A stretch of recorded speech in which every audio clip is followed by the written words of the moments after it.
Y Jehová dijo a Moisés: extiende tu mano hacia el cielo, para que haya tinieblas sobre la tierra de Egipto, tan densas que cualquiera las palpe. Éxodo 10, 21. El día que aquel fenómeno apareció en el cielo, toda la normalidad en el mundo se fue al infierno. Aquella mañana el tiempo seguía su curso, el sol se levantó por el horizonte, sin embargo su luz jamás llegó a iluminar totalmente el día. Todos los telescopios voltearon a mirar aquella mancha negra en el cielo que consumía la luz del astro. Inmediatamente cada importante astrónomo y astrofísico fue convocado para encontrar una explicación, y más importante tratar de encontrar una improbable solución. La noticia de la convocatoria sería repetida una y otra vez durante las primeras horas, justo después que el fenómeno se hiciera presente. Y eso fue todo. Unas pocas horas después de iniciado el fenómeno, la señal de los satélites se perdió. Las transmisiones intercontinentales cesaron, los GPS fallaron, los teléfonos móviles murieron, así como la señal de televisión satelital. Prácticamente todas las comunicaciones fallaron al unísono. Incluso el Internet tuvo fallos. Las estaciones de radio y televisión que se podían recibir a través de antena aérea, solo repetían la última información que habían recibido, la cual ya era conocida prácticamente de memoria. Solo por el reloj se podía saber cuánto tiempo transcurría, primero minutos, luego horas, y así, hasta que se completó el primer día. La sombra en el cielo llenó de temor a la humanidad en varios niveles. Las escuelas fueron las primeras en dejar de dar servicio junto con los puertos aéreos y marítimos, enseguida las casas de bolsa, evitando el desplome de los mercados de valores, que al final no sirvió de nada, después los bancos y casas de cambio. Los supermercados fueron vaciados a las pocas horas de haber abierto. Y nuevamente fueron vaciados el par de veces siguientes que fueron reabastecidos. Hasta que los camiones que debían resurtirlos no llegaron más. El agua embotellada, el azúcar, la sal, el arroz y comida enlatada, así como conservas, comenzaron una escalada de precios casi al mismo tiempo que empezó el fenómeno. En 3 días los acaparadores habían logrado amasar una fortuna que al final no les serviría de nada. Las estaciones de radio y televisión una a una fueron apagando su señal. La falta de noticias frescas sobre el fenómeno, la falta de personal operativo e incluso fallas en el suministro eléctrico fueron las explicaciones que dieron aquellas emisoras que pudieron o que quisieron dar explicación de su salida del aire. 3 días. A solo 3 días de que todo empezara, el suministro eléctrico falló, y el infierno se desató. Eran alrededor de las 2 de la tarde, la gente pendiente de radio, televisión o internet. Cuando se miraba por la ventana, se veían luces en todas las ventanas, y el alumbrado público encendido en su totalidad. Pocos peatones y casi ningún vehículo circulando, y los que circulaban eran cuerpos de emergencia, policías o ambulancias. La gente tenía esperanza que de algún momento a otro hubiera una noticia y todo terminaría así como empezó, pero la esperanza, junto con la luz eléctrica, se apagó definitivamente. En menos de un segundo las calles quedaron en penumbra, en las casas no brilló ninguna luz eléctrica, y por un instante, que pareció eterno, todo sonido se silenció. Nada. Solo silencio. El silencio precedió al caos. Cuando el primer instante de confusión pasó, el fuego de la violencia se esparció por el mundo. Pareció como si la ausencia de electricidad hubiese convertido a la humanidad en bestias hambrientas de muerte. La mayoría permaneció en sus casas, asegurando las puertas y las ventanas lo mejor que pudieron, armándose con palos y cuchillos, los más afortunados con armas de fuego. Y esperaron a que el milagro en forma de electricidad fluyera de nuevo, pero ese milagro jamás se suscitaría. Por el contrario, el infierno derribó sus puertas. Cualquier defensa fue inútil. Personas agrupadas en bandas de saqueadores, vecinos, conocidos, gente normal cegados por el egoísta deseo de sobrevivir a costa de la vida de los demás, se lanzaron unos contra otros para saquear las escasas provisiones que cualquier otro tuviera. Policía, ejército, ley, sociedad, justicia, cordura. Se volvieron palabras sin sentido, pues toda institución creada para sustentar una sociedad requiere una mínima estabilidad, y cuando un Estado no puede garantizar condiciones mínimas de subsistencia a sus ciudadanos, la sociedad cede el paso a la anarquía. Las instituciones encargadas de mantener el orden están integradas por individuos, por gente que tienen padres, cónyuges, hijos, familias. Las lealtades se dividen, y quienes aún creen en mantener un estado y un orden, aun a costa de su propia existencia, se mantendrían firmes en sus labores, defendiendo un estado que se disolvía hora tras hora. Pero estos fueron los menos. La gran mayoría intentaron volver a aquello que le da sentido a su existencia, y que fue siempre su referente, su familia. Las deserciones en los cuerpos de seguridad se presentaron horas, incluso minutos de que ocurrió el fenómeno, aunque no en todos los casos. La disciplina militar en el ejército evitó que éstas ocurrieran sino hasta ya avanzada la primera semana de que la electricidad fallara. Los combustibles comenzaron a escasear tanto para los vehículos como para los generadores. La escasez de alimentos y la falta de noticias de los familiares ocasionaron que las deserciones se presentaran en los rangos más bajos del ejército, minándolo lentamente y poco a poco. No solo el número de efectivos, sino también anímicamente. Hacía ya casi 3 semanas que no había electricidad, casi un mes en que la luz del sol no iluminaba plenamente la tierra. La lánguida luz del sol, que en su momento más intenso recordaba un atardecer de tonos dorados, no daba suficiente luz para sustentar la vida vegetal. Las plantas estaban muriendo, las cosechas se habían perdido, el descenso de la temperatura por la falta de calor fue seguido por lluvias intensas e inundaciones. La humedad y el frío volvían todo más difícil, pues las enfermedades también incrementaron la mortandad. En las ciudades, las calles hedían con la pestilencia de la muerte. Los saqueos, robos y enfrentamientos por los escasos recursos habían dejado una gran mortandad, cuerpos humanos y animales arrojados a la calle.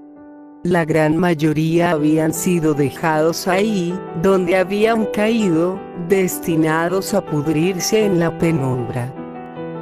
En una de esas noches a casi un mes, 3 hombres se escurrían por la penumbra de la calle, todos ellos con armas, los 3 con chalecos antibalas, 2 de ellos con uniforme policíaco, el tercero con ropa común. El primero guiaba a los otros, llevaba un equipo de visión nocturna, lo que le daba cierta ventaja al recorrer la penumbra. Los relojes marcaban las 23:12, ellos podían distinguir algunas sombras moviéndose entre la basura y cadáveres que se amontonaban en las esquinas. Las ratas habían dejado las cloacas, y sin depredadores que las controlaran, estas se habían multiplicado alimentándose de carroña y desperdicios. «Odio las ratas», murmuró uno de aquellos hombres. «Pues si no hallamos más provisiones, para dentro de 3 días estarás comiendo sopa de rata», replicó el que iba a la cabeza. «Preferiría comerme mis zapatos que comer una maldita rata», volvió a hablar el primero de ellos. «Silencio los dos», dijo el de la retaguardia, que vestía uniforme policíaco y que en el hombro derecho tenía pintado un 14 con tinta blanca. «Concentrémonos en lo que venimos a hacer, guarden silencio y nadie tendrá que comer ratas». El equipo Argentina encontró baterías de auto aún con carga la semana pasada, pero no encontraron comida. Volvió a hablar el hombre en ropa de civil, que en el chaleco antibalas llevaba pintado un 7. «Las baterías son importantes, sin ellas no podríamos recargar estos», dijo señalando el equipo de visión nocturna, el hombre al frente, quien vestía de uniforme de guardia de seguridad privada, y en el hombro y chaleco tenía pintado un número 4. «Digo, los equipos Tokio y Brasil no volvieron», continuó el hombre con el número 7. «Salir de los límites del cuartel es peligroso, todos lo sabemos, pero es cuestión de supervivencia», interrumpió el del 14 con tono de enojo, «y si no te callas, yo mismo me encargaré de que no vuelvas a la base». El hombre con el número 7 guardó silencio y el trío siguió avanzando. Cuando el reloj estaba marcando las 0:08, el hombre al frente les señaló algo al final de la calle. «Antorchas al frente», anunció. «Hemos llegado». El trío se juntó a la entrada de un edificio.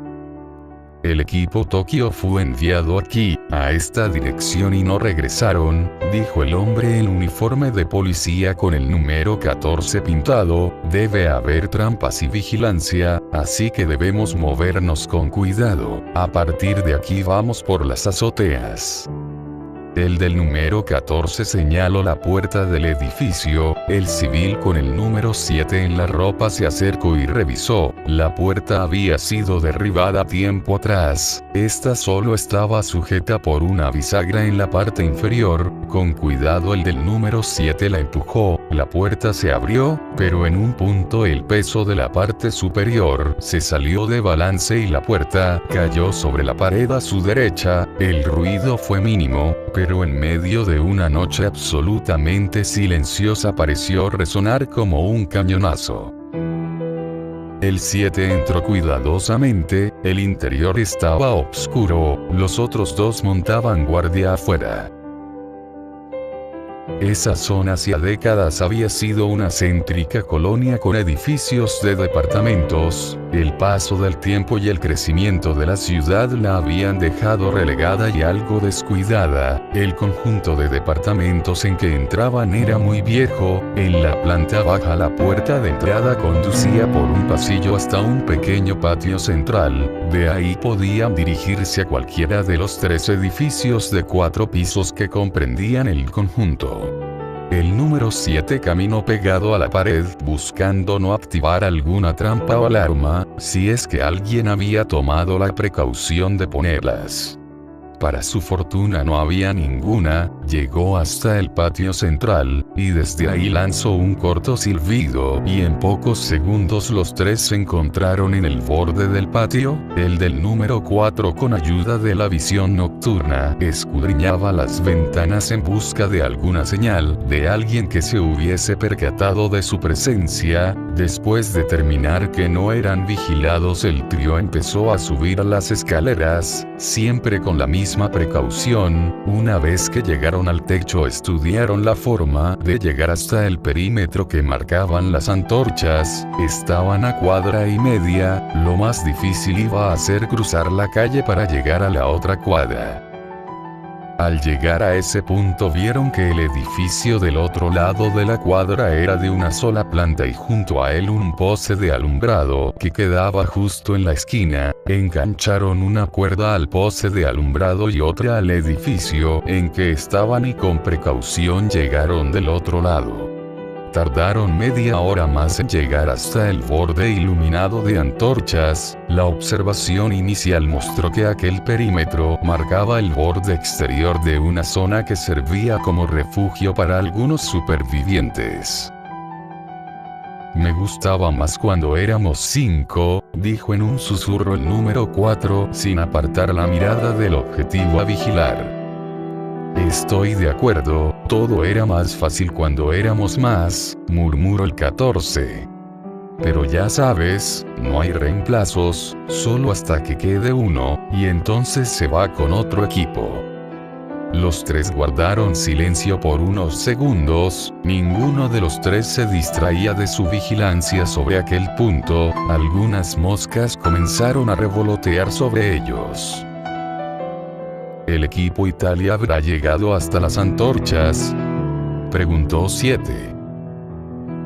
Todos conocemos los procedimientos, los de Italia los conocían, quien no los sigue se muere. Eso nos ha permitido sobrevivir hasta el día de hoy. Además, nuestro objetivo solo es conseguir información sobre estos refugiados. Debemos saber cuántos son para planear cómo atacarlos y llevarnos sus provisiones.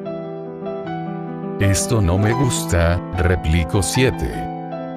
Si no tomamos sus provisiones estarás comiendo sopa de rata en unos cuantos días. No me refería a eso, replicó en un tono algo más alto. Ya notaron que hay algunas antorchas que están apagadas. Recién he visto que una de ellas se apagó. 4 se puso el equipo de visión nocturna y comenzó a revisar el lugar. Otra antorcha se apagó ante su mirada. Los 3 esperaron y no pasó nada. Nadie venía a revisar o a cambiar las antorchas. Todos permanecían quietos y vigilando. Por varios minutos nadie habló, solo se limitaron a mirar. Si el encargado de las antorchas en la base permitiera que una de ellas se apagase, el jefe lo colgaría en el pozo, dijo el 14, y aquí estos idiotas las dejan apagar como si nada. Di lo que quieras, pero esto me da mala espina, replicó el 4 que continuaba su observación con los lentes de visión nocturna. Llamaré su atención, y el del 7 se quitó la mochila de la espalda y después de buscar sacó un par de objetos, un petardo y una tabla corta con un elástico montado en ella a modo de ballesta. Acomodó el petardo en la liga y la estiró hasta sujetarla con una pinza en el otro extremo. Acomodó la tabla en el borde del edificio, apuntó, encendió el petardo y lo disparó y volvió a su labor de observar. El petardo voló y antes de que cayera al suelo explotó fuertemente. La explosión resonó en una multitud de ecos. Por un instante los 3 contuvieron el aliento, pero nada se movió. El trío permaneció expectante por varios minutos. Minutos en que todo siguió sin ningún cambio. Los minutos pasaron, el reloj estaba marcando la 1:05, el trío se alejó de la orilla hasta el centro del techo. Es una trampa, dijo secamente el 14, Tokio debió enfrentarse a esta misma situación. ¿Entonces? ¿Qué hacemos?, interrogó el 4. Volver a la base sin concluir la misión no es una opción, dijo el 7. Entonces continuaremos, ordenó el 14. Los otros 2 asintieron y los 3 volvieron al punto de observación. El 7 lanzó un suspiro y finalmente dijo, ¿cómo continuamos? Las antorchas marcan el perímetro de la plaza. Esa iglesia a la derecha sería el punto más seguro. Es una iglesia vieja, las paredes deberían ser gruesas y de roca sólida, el punto ideal para un centro de comando. El detalle es que está en el punto más alejado de la plaza y no hay edificio más alto y no podemos descolgarnos al techo. Podríamos rodear la plaza por los techos hasta la parte más cercana y observar desde ahí, propuso el 7. El trío se puso en marcha. Para evitar ser vistos retrocedieron y desde ahí comenzaron a trepar por los edificios. Cuando finalmente llegaron al edificio más cercano a la iglesia, el reloj marcaba las 2:35, se arrastraron por el techo y se asomaron desde ese. Ahí tenían a la vista el patio trasero de la iglesia. Al mirar, el trío quedó sin habla. Del techo de la iglesia caían una gran cantidad de cuerdas. Y de cada cuerda colgaba un cuerpo humano. Sin habla y casi al mismo tiempo los tres dejaron la orilla y retrocedieron.